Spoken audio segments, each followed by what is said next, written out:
അതെന്തിനാ ഈ രണ്ടു കുട്ടികള്?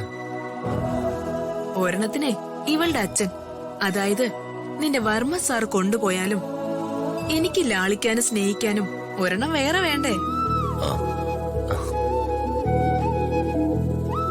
അതിനെ ഇങ്ങനെ തരിവളകളും കുലുക്കി പാദസരവും കിലുക്കി മുറ്റത്തോടി കളിച്ച് നടക്കുന്നത് എനിക്ക് കണ്ണിറയെ കാണണം. അമ്മേ, ഞാനൊരു കാര്യം ചോദിച്ചോട്ടെ? എന്താ മോളെ? ഞങ്ങളുടെ ഹെൽപ്പോടെ നടന്ന സംഭവങ്ങളുടെ സത്യങ്ങളെല്ലാം അച്ഛനോട് തുറന്നു പറഞ്ഞു. ഇനിയുള്ള കാലമെങ്കിലും അച്ഛനും അമ്മയ്ക്കും ഒന്നായി കൂടെ.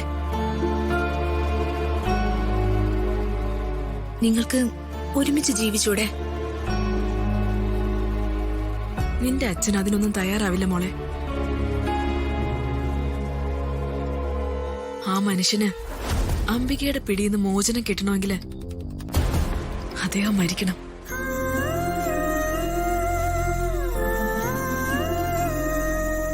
അവളൊരു കിനാവള്ളിയാ ആ അംബിക.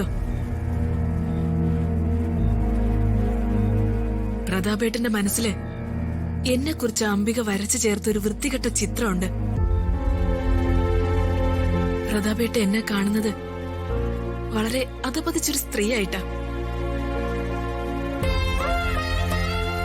അത് മാത്രമല്ല മോളെ, ഇനി അതൊക്കെ ഏച്ചെട്ടിയ മുഴച്ചിരിക്കും. എന്റെ മനസ്സിനേറ്റ മുറിവ് മാരകമാണ്. അതൊരിക്കലും ഉണങ്ങില്ല.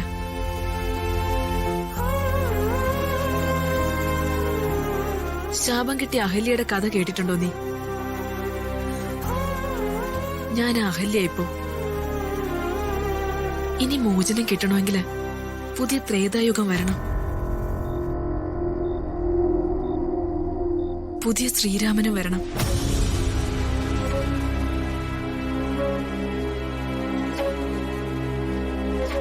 ആ, നിങ്ങൾ കഴിക്കേ.